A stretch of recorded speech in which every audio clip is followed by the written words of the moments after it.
और अक्सर लोगों को इस सवाल को पूछते हुए देखा जाता है कि मेरी ज़िंदगी ऐसी क्यों है, मैं अपाहिज क्यों, मैं अंधाहीन, मेरी शादी ऐसे आदमी से क्यों हो गई है जिसने मेरी ज़िंदगी को नरक बना दिया है, मेरे पास पैसे क्यों नहीं है, मैं इतना गरीब क्यों हूँ, मेरी ज़िंदगी में इतनी परेशानियाँ क्यों हैं, मैंने ऐसा क्या किया है कि भगवान ने मुझे ऐसी ज़िंदगी दी है।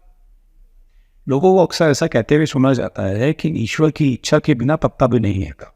जीवन में जो भी कुछ होता है वो हमारे कर्मों का फल है। हमारा जो प्रारब्ध है वो पहले से ही डिसाइड है। जो भी कुछ हमारे प्रारब्ध में लिखा हुआ है वही होता है, वही हुआ है और वही होकर रहेगा। अपने प्रारब्ध को काटना असंभव है। ईश्वर की इच्छा के बिना कुछ भी होना संभव नहीं है। आज इस बात को हम समझने की कोशिश करेंगे कि क्या जीवन में जो भी कुछ होता है वो ईश्वर की इच्छा से होता है। क्या ईश्वर की इच्छा के बगैर इस दुनिया में कुछ भी नहीं होता? कि ईश्वर की इच्छा के बिना पेड़ का पत्ता तक नहीं हिलता। क्या ये कथन अपने आप में सही है? अगर हम इन सभी सवालों के जवाब ढूंढने की कोशिश करें तो सबसे पहले हमें इस बात को समझने की कोशिश करनी पड़ेगी कि ईश्वर है या नहीं है, यानी कि ईश्वर का कोई अस्तित्व है या नहीं है।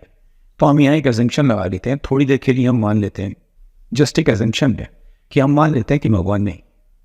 अगर हम भी ऐसा मान लें कि भगवान नहीं है और ईश्वर का कोई अस्तित्व नहीं है, तो इसका मतलब हमारे जीवन में जो भी कुछ होता है उसके लिए कोई जिम्मेदार नहीं है। पेड़ का फल पत्ता अपनी मर्जी से गिरता है।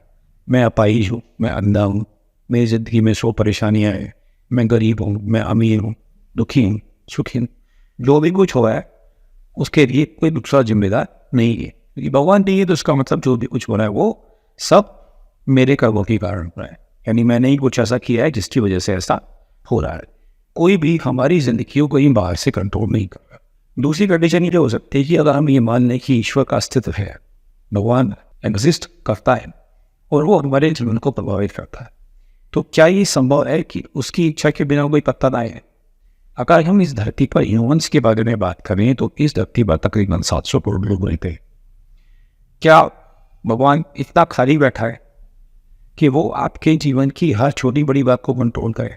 आप अपाहिज हैं तो उसकी वजह से, अमीर हैं तो उसकी वजह से, गरीब हैं तो भगवान की मर्जी से, चोर हैं तो भगवान की मर्जी से, साधु हैं तो भगवान की मर्जी से, भूखे हैं तो उसकी इच्छा है, पेट भरा हुआ है तो उसकी इच्छा है। क्या भगवान इतना खाली बैठा है कि वो 700 करोड़ लोगों की इन सारी चीज़ों के में पढ़ाए, हर चीज़ को कंट्रोल करे? और अगर हम बात करें तो केवल जो ह्यूमंस हैं, जो होमोसिपियंस हैं, वही 700 करोड़ के करीब है। तो बाकी की जो जीव जंतु बच गए, कीड़े हैं, मकोड़े हैं, जीव हैं, जंतु हैं, पशु हैं, पक्षी हैं, उनका क्या?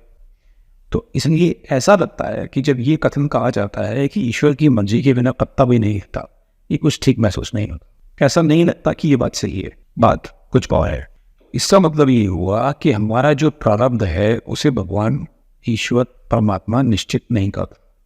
कभी भी किसी भी व्यक्ति के प्रारब्ध का निश्चय, उसका निर्माण, उसका निर्धारण ईश्वर के द्वारा या ईश्वर की इच्छा के अनुसार नहीं होता।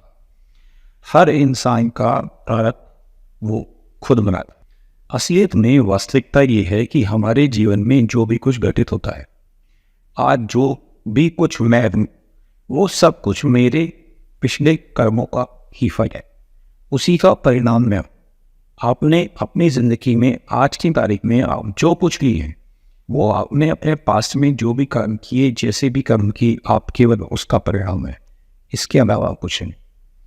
आपके जैसा होने में, मेरे जैसा होने में ईश्वर की कोई इच्छा शामिल नहीं है। आइए इस बात को थोड़ा डिटेल में समझते हैं। आज मैं जैसा हूं, मैं ऐसा इसलिए हूं क्योंकि मैंने अपने पास्ट में कुछ ऐसे डिसीजन लिए, कुछ ऐसे निर्णय लिए जिसने मेरे जीवन को प्रभावित किया। आज मैं एक अध्यापक हूँ तो किसी वक्त मैंने एक अध्यापक होने का निर्णय लिया। मैंने डिसाइड किया कि मैं टीचिंग प्रोफेशन में जाऊँगा, इसलिए मैं टीचिंग प्रोफेशन में आया। एक बार जब वो कोई निर्णय दे देते हैं तो वो निर्णय, वो डिसीजन बहुत लंबे समय तक हमारे जीवन को प्रभावित करता है। अभी कल मुझसे एक महिला ने एक सवाल किया कि मेरी शादी एक ऐसे आदमी से हो गई जो बहुत नहाए, जिससे मैं बहुत परेशान। मैंने ऐसा कौन सा पाप किया था कि मुझे मेरी शादी ऐसे आदमी के साथ हुई? आपने कोई पाप नहीं किया था। भगवान की भी इस पर कोई इच्छा नहीं थी। भगवान ने कहीं आसमान से कोई जोड़ियां नहीं बनाकर भेजी थी। ये डिसीजन आपका था।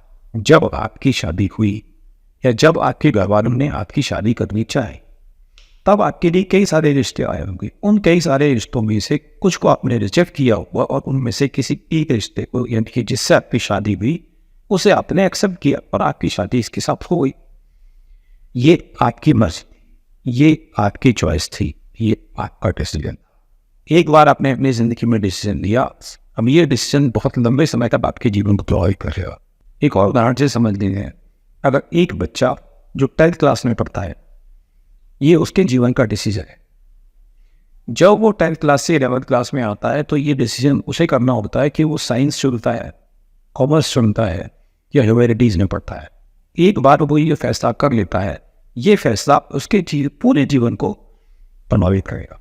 इसमें ईश्वर की कोई इच्छा नहीं, कोई पत्ता भगवान नहीं आ रहा है, हर पत्ता अपनी मर्जी से। इसलिए अपने हर काम के लिए ईश्वर को दोष देना, अपनी जिंदगी में घटने वाली हर घटना के लिए, कुछ अच्छे के लिए या कुछ बुरे के लिए ईश्वर को जिम्मेदार ठहराना बेहूदी है, पागलपन है। किसी भी प्रकार से आपके प्रारंभ के बनने में ईश्वर का कोई योगदान, कोई इंटरफेयर नहीं होता। आप जो हैं, जैसे हैं, जिस हाल में हैं, और भविष्य में भी आप जैसे होंगे, वो आपका डिसीजन। आज मैं जैसा डिसीजन लूँगा वैसे ही मेरी होने वाली जिंदगी बचे है। आज अगर मैं यहाँ बैठा हूँ और आप लोगों के साथ बातें कर रहा हूँ, ये वीडियो रिकॉर्ड कर रहा हूँ, ये मेरी इच्छा है। मैंने चाहा तो मैं कर रहा हूँ, अगर मैं नहीं चाहूँगा तो नहीं करूँगा। अगर मेरा मन करेगा तो मैं 1 सेकंड में बात करूँ। इसमें ईश्वर की कोई इच्छा नहीं। इसलिए अपने जीवन में घटित होने वाली हर घटना के लिए परमात्मा को जिम्मेदार ठहराना छोड़ दी, जिम्मेदारी लेना सीखिए। आपके जीवन में जो भी कुछ हुआ, आप जिम्मेदार है। जो भी कुछ होगा, आप जिम्मेदार। हाँ, मैं इस बात से इनकार नहीं करता कि जीवन में कुछ ऐसी घटनाएं जरूर होती हैं जो इंसान के कंट्रोल से बाहर होती हैं। जैसे आपका जन्म किस परिवार में होगा, आप एक अमीर परिवार में पैदा हो रहे हैं या आप एक गरीब परिवार में पैदा हो रहे हैं, ये आपके कंट्रोल में नहीं। एक बच्चा जब पैदा होता है, वो जब जिस परिवार में पैदा होता है, कैसे उसके माँ बाप होते हैं, जब पैदा होते वक्त वो स्वस्थ पैदा होता है या किसी अपाहिजता के साथ पैदा होता है, इसमें उसका अपना कंट्रोल नहीं है। लेकिन अगर कोई बच्चा अपाहिजता के साथ बाई बर्थ जन्मजात किसी रोग के साथ पैदा होता है, तो उसमें कहीं ना कहीं दोष उसके माँ बाप का जरूर रहा होता है। साइंस इस बात को मानती है कि जब कोई बच्चा अपाहिज, अपंग या किसी बीमारी से ग्रस्त पैदा होता है, तो इसका मतलब है कि कहीं ना कहीं माँ बाप की तरफ से कुछ ऐसी गलती की गई है जिसकी वजह से ऐसा हुआ है। लेकिन फिर भी हमें इस बात को तो स्वीकार करना पड़ेगा कि कुछ ऐसी चीज़ें हैं जो वाकई हमारे कंट्रोल से बाहर। हमारा दिल धड़कता है, ये हमारे कंट्रोल में नहीं है। हम इसे अपनी मर्जी से लड़का भी नहीं सकते और अपनी मर्जी से रोक भी नहीं सकते। हमारी सांसें नेचुरल रूप से चलती हैं, प्राकृतिक रूप से चलती हैं, जिस पर हमारा अपना कोई कंट्रोल नहीं है। अगर हम इसे कंट्रोल करना भी चाहें तो एक लिमिट के बाद, एक बहुत थोड़े से समय तक के अलावा हम इसे कंट्रोल नहीं कर सकते। लेकिन ये बात निश्चित है कि आप आज जहाँ हैं और जिस तरह का जीवन जी रहे, ये आपके अपनी चॉइस और अपने निर्णयों का ही परिणाम। इसमें ईश्वर की ना कोई इच्छा है, ना ही कोई प्रारब्ध। जैसा डिसीजन आपने पहले लिया वो आप आज है, और जैसा डिसीजन आप आज लेते हैं वैसे ही आप अपना भविष्य बना लेंगे। इसी बात को एक और उदाहरण के साथ समझें। मान लीजिए आप कहीं जाना चाहते हैं और आपका जो डेस्टिनेशन है वहाँ पर जाने के 2 रास्ते हैं। आप रास्ता ए चुन सकते हैं या रास्ता बी चुन सकते हैं। आप अपनी मर्जी से रास्ता ए चुनते हैं, और जब आप रास्ता ए से अपने डेस्टिनेशन पर जाते हैं, अपने गंतव्य पर पहुँचने की कोशिश करते हैं, तो रास्ते में आपको ट्रैफिक जाम बन रहा है और आप कहते हैं, ओ मैं कहाँ ट्रैफिक में फंस गया, काश मैंने रास्ता बी लिया होता। आपको किसी ने नहीं कहा था कि आप रास्ता ए चुने, आपने रास्ता ए चुना, अपनी मर्जी से चुना। It was your decision, your choice. आपका एक डिसीजन आपके जीवन को प्रभावित कर रहा है। कभी कभी हमारा एक निर्णय बहुत बड़े स्तर पर लंबे समय तक हमारे जीवन को तो प्रभावित करता है, ये दूसरों के जीवन को भी प्रभावित करता है। लेकिन ये निर्णय आपका था, इसमें ईश्वर की कोई मर्जी नहीं। आज इस देश के प्रधानमंत्री नरेंद्र मोदी, ये निर्णय इस देश की जनता ने लिया कि उन्हें वोट देगी और उन्हें चुना। इनका जो ये निर्णय है, देश की जनता का ये जो निर्णय है कि मोदी को प्रधानमंत्री चुना गया, ये निर्णय जनता ने खुद लिया। ईश्वर का इसमें कोई योगदान नहीं। उसने आपका प्रारब्ध नहीं लिखा, अब आपका ये निर्णय एक लंबे समय तक आपके जीवन को प्रभावित करेगा।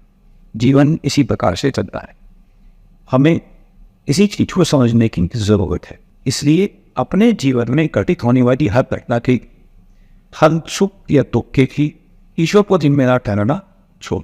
फाइनली कंक्लूजन क्या है? कंक्लूजन यही है कि ईश्वर कभी भी आपके प्रारब्ध का निर्माण नहीं करता। मनुष्य अपना प्रारब्ध खुद बनाता है, अपने कर्मों से बनाता है, अपने डिसीजन से बनाता है। जैसा डिसीजन पहले लिया वैसे आप आज हैं, जैसा डिसीजन आप आज लेंगे वैसे आप भविष्य में खो जाए। आपका एक डिसीजन लंबे समय तक आपके जीवन को प्रभावित, आपके जीवन में जो भी कुछ घटित हो रहा है या आज तक हुआ है या भविष्य में होने वाला है, उस सब के लिए केवल और केवल आप ही जिम्मेदार है, कोई और नहीं। इसलिए जिम्मेदारी स्वीकार करना सीखिए। हर बात के लिए, जीवन में होने वाली हर घटना के लिए अपने आप को जिम्मेदार ठहराइए।